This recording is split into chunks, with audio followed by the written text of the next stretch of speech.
Alors, un petit concept de base important, qui peut paraître être un mot barbare, le concept d'homéostasie. Il faut bien comprendre que notre organisme, pour fonctionner correctement, ou du moins de façon de donner du bien-être, doit fonctionner avec des normes imposées par notre homéostasie. Alors, notre organisme fonctionne avec des cellules. Les cellules qu'il compose doivent être alimentées en nutriments. Ce sont des petites choses vivantes qui ont besoin de manger et de s'oxygéner.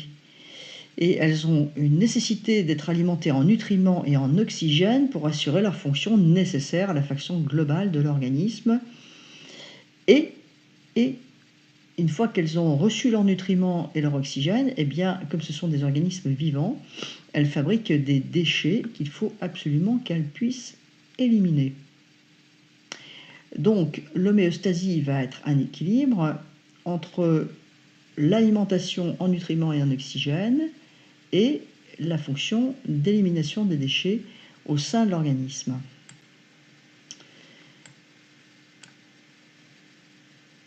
Alors, pour ça, les cellules, elles sont isolées dans une membrane, etc. Donc, il va falloir qu'elles aient un milieu intermédiaire qui leur permette d'être en contact avec l'extérieur, de façon à pouvoir à la fois recevoir ces nutriments et cet oxygène, et d'un autre côté, pouvoir rebalancer leurs déchets à l'extérieur. Donc c'est l'existence d'un milieu interne aqueux, interne à la cellule, qui va jouer l'autre d'intermédiaire. C'est avec le liquide extérieur à la cellule, qui est également un liquide aqueux. Et donc, on va y avoir une communication entre le liquide intracellulaire et le liquide extracellulaire, qui, lui, est le milieu interne de l'organisme dans lequel baignent les cellules, en quelque sorte. Hein, comprenez bien, le milieu interne, c'est le milieu extracellulaire qui va rentrer en communication à travers la membrane cellulaire avec l'intérieur de la cellule, dans lequel le métabolisme va fabriquer des déchets et absorber les nutriments et l'oxygène. Ce liquide extracellulaire, par opposition au liquide intracellulaire contenu dans l'ensemble des cellules, constitue l'environnement interne à l'organisme dans lequel vivent les cellules. Alors, il est composé du plasma, qui est en partie une partie du sang, la partie liquide du sang, et du liquide interstitial dans lequel baignent les cellules. On parle donc bien de milieu intérieur à l'organisme et non pas aux cellules. La nutrition des cellules dans l'organisme se fait de façon indirecte. Alors pourquoi ? Parce qu'il faut des systèmes qui vont se charger de fournir aux cellules les éléments nécessaires issus de l'environnement extérieur. Et pour cela, ils vont devoir les importer dans le milieu extracellulaire. Donc ces systèmes sont complexes et on les étudiera au fur et à mesure de nos interventions, sachant que c'est le dérèglement de ces systèmes qui fiche le bazar dans les organismes et perturber l'homéostasie nécessaire à la vie. Alors, un petit schéma un peu complexe, mais vous allez retrouver assez rapidement les systèmes, donc digestif, circulatoire, respiratoire, rénal, et le système lymphatique. Là-dedans, on a des circulations de liquide, le sang, dans lequel on trouve le plasma et les éléments du sang, on reverra ça. La lymphe, qui est un élément important. Le système rénal a aussi son liquide, l'urine, qui est un système de gestion des déchets essentiel, très très important. Et puis, le système respiratoire, lui, ne fonctionne pas avec des liquides, mais avec évidemment des gaz, l'air, gérable par les tissus du poumon. Donc, tout ceci représente en définitive les circuits dans lesquels l'oxygène, les nutriments vont arriver dans le système circulatoire, de même qu'à partir du système digestif, et à partir du moment où la cellule les aura, les tissus, la cellule les aura utilisés, eh bien, les déchets vont repartir, déchets CO2 dans le système circulatoire, et être épurés par 1. L'urine pour certains déchets, et 2. Le système digestif va en éliminer encore beaucoup.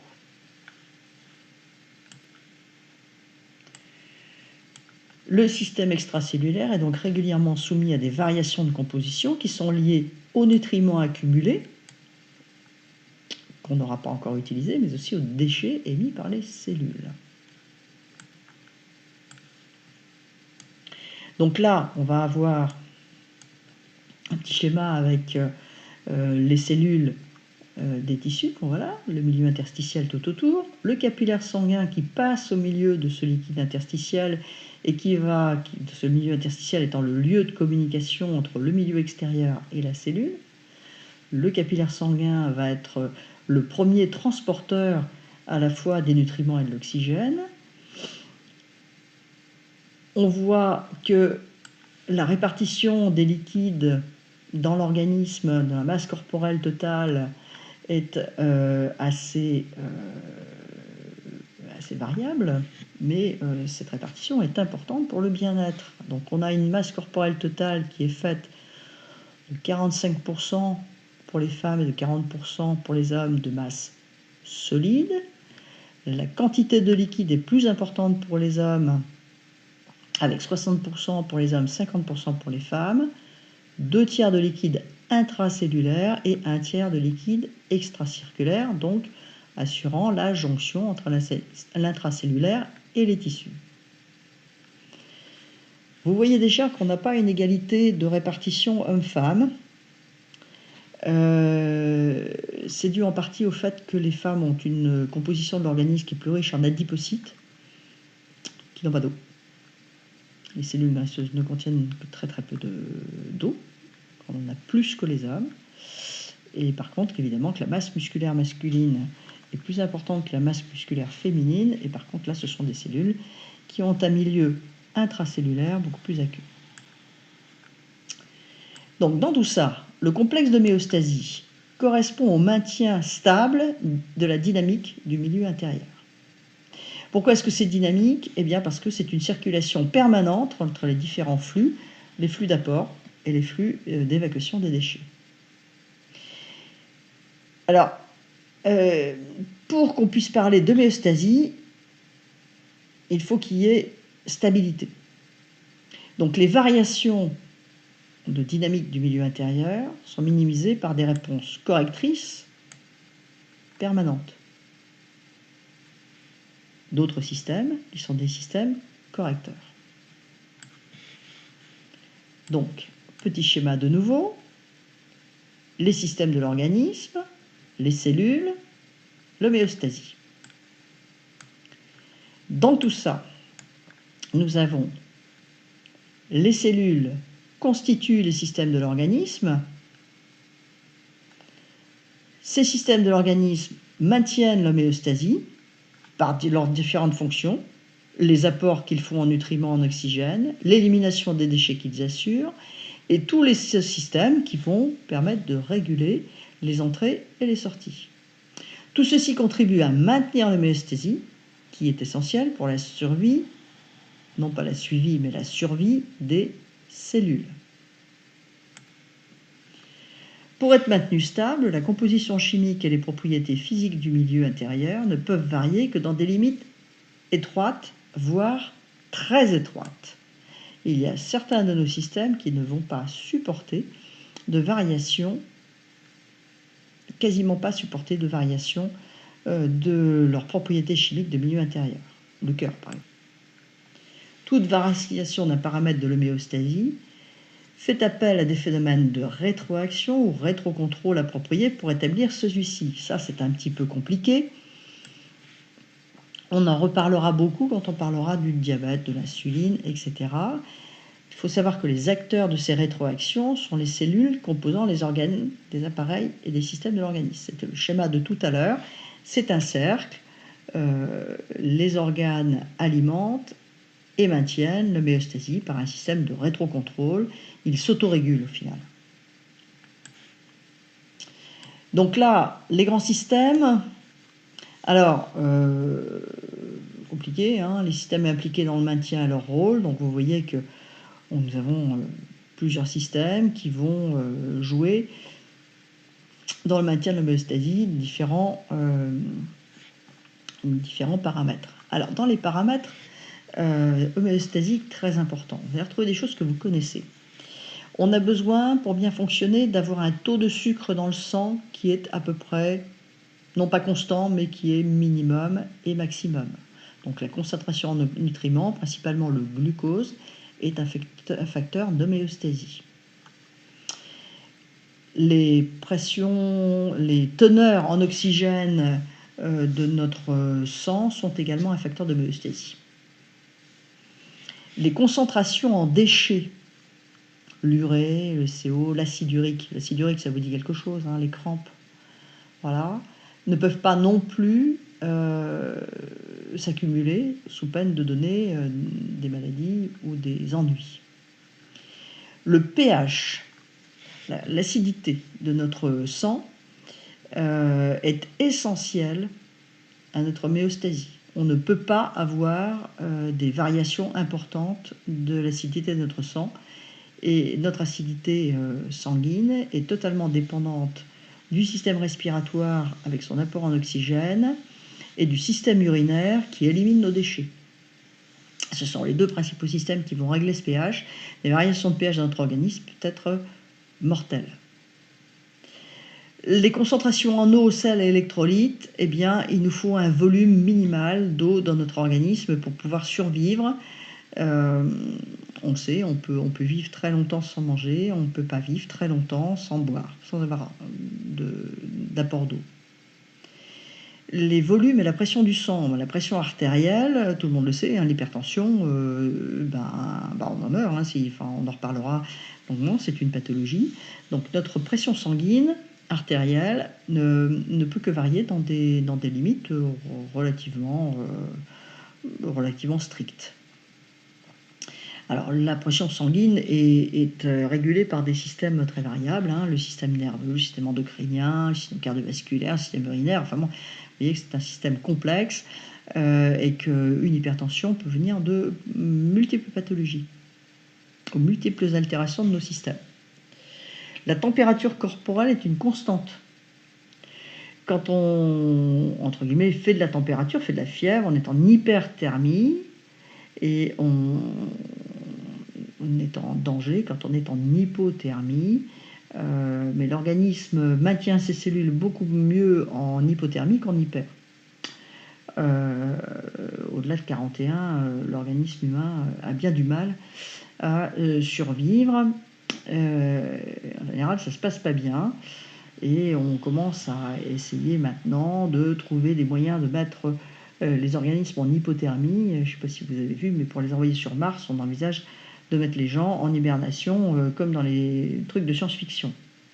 Voilà. Le maintien de l'homéostasie se fait par l'intermédiaire de systèmes régulés. Alors, on a vu tout à l'heure qu'il y avait de multiples systèmes qui parvenaient, avec plus ou moins de bonheur quelquefois, à régler nos constantes homéostasiques. Le système nerveux et endocrinien ont une fonction globale et constituent tous les deux les systèmes de contrôle primordiaux de l'organisme. Alors, le système nerveux, c'est des systèmes nerveux autonomes, on en reparlera aussi largement. Le système endocrinien est un système complexe et qui interfère avec de multiples fonctions d'homéostasie de notre organisme. On en parlera assez peu, plutôt de la thyroïde, dont tout le monde entend parler, et puis de notre pancréas qui fabrique de l'insuline. Donc le système nerveux contrôle et coordonne les réponses rapides de l'organisme. Rapide. Le système nerveux, c'est la première sentinelle. Il a une importance particulière dans la détection des modifications de l'environnement et de la réponse de celle-ci. Le système nerveux, c'est notre cerveau, pas seulement, c'est aussi notre perception sensorielle, etc. Donc il agit par l'intermédiaire des nerfs, qui sont l'organe qui nous permet de percevoir notre environnement et éventuellement les agressions de cet environnement. Le système endocrinien, il est composé des glandes endocrines. Alors vous en connaissez des glandes endocrines. Les glandes endocrines, ce sont les glandes qui fabriquent des hormones qui sont libérées dans notre circulation sanguine et qui restent donc à l'intérieur de notre organisme. Donc ce sont des glandes endocrines. On a des glandes exocrines dans notre organisme, mais pas beaucoup. Ce sont principalement nos glandes sexuelles qui, elles, vont éliminer à l'extérieur leurs gamètes. Donc ce sont des sécrétions exo à l'extérieur, exocrines. Donc les glandes endocrines contrôlent des fonctions inscrites dans la durée, la croissance par exemple. La croissance fait partie de notre homéostasie. On ne peut pas grandir n'importe comment, on ne peut pas rester tout petit non plus. Elles sont particulièrement impliquées dans le contrôle du volume et de la composition du milieu intérieur. Très important en nutriments électroniques. Nos glandes endocrines agissent par l'intermédiaire de la sécrétion d'hormones. Alors, ces hormones peuvent être multiples. La STH pour la croissance, TSH pour les hormones thyroïdiennes, etc. Enfin, il y en a plein. Ce bon fonctionnement cellulaire est indispensable à la vie et il conditionne ce qu'on appelle la santé. On en reparlera aussi dans d'autres cours, mais la santé n'est pas le bien-être. Là, on parle des constantes vitales, celles qui sont indispensables à nos organismes pour pouvoir survivre. Alors, un petit mot des rythmes biologiques. Un rythme biologique correspond à un phénomène physiologique reproductible dont la valeur biologique varie peu ou pas. Concept complexe. Ces rythmes sont caractérisés par des périodes où chacune d'entre elles représente la durée du cycle. Alors, on va voir, vous en connaissez des rythmes biologiques qui sont assez simples. Parmi les rythmes biologiques, donc, les rythmes ultradiens, circadiens, infradiens. Les risques circadiens, vous les connaissez. Ce sont les rythmes qui correspondent à peu près au rythme de notre journée. Donc, par exemple, l'alternance veille-sommeil, par exemple, ça correspond à des cycles de température, 36,5 en sommeil, 37,3 en veille, des cycles hormonaux, cortisone, mélatonine. C'est que la mélatonine, c'est très à la mode actuellement. Pour faire dormir les gens dans les avions, on leur donne de la mélatonine. Ça simule le cycle de sommeil. Donc les risques circadiens, c'est principalement le cycle de veille-sommeil, qui est à la fois donc hormonal et nerveux. Voilà. Les rythmes ultradiens, c'est un mot que vous ne connaissez peut-être pas, ils sont largement inférieurs à ceux de 24 heures. Ce sont des rythmes qui sont vitaux, par exemple la fréquence cardiaque, la fréquence respiratoire, et l'alternance sommeil profond paradoxal. Donc ce sont des rythmes qu'on ne maîtrise pas directement. Les rythmes infradiens sont des rythmes beaucoup plus longs, et qui sont assez variables. Celui qu'on connaît le plus, c'est le cycle menstruel chez la femme, qui est de 28 jours. Ces rythmes biologiques sont sous la dépendance de facteurs exogènes, comme l'alternance jour-nuit. Ça va bien que le petit apprend progressivement qu'il faut dormir la nuit et bouger le jour, et pas le contraire, et les alternances de repos-sommeil. Et puis des facteurs endogènes. Donc les facteurs exogènes, alternance jour-nuit qui va régler notre activité de 24 heures, et puis les facteurs endogènes, donc ceux qui sont à l'intérieur de notre corps, ce sont les horloges biologiques internes. Donc les facteurs exogènes peuvent influer ces horloges internes et les dérégler. Et ces dérèglements peuvent être cause de troubles importants du sommeil, mais peuvent aller aussi jusqu'à des troubles de la cognition ou de l'appétit. Alors ce sont des troubles que l'on connaît très bien chez les gens qui travaillent par exemple en 3-8, avec une alternance de travail jour, nuit, ou qui travaillent toujours de nuit, ils finissent par avoir un dérèglement de leur rythme circadien et dans ce cas-là, leur horloge interne, se met en bazar et ça leur donne des troubles du sommeil, de l'appétit et puis jusqu'à aller jusqu'aux troubles de cognition, troubles de la concentration et cetera.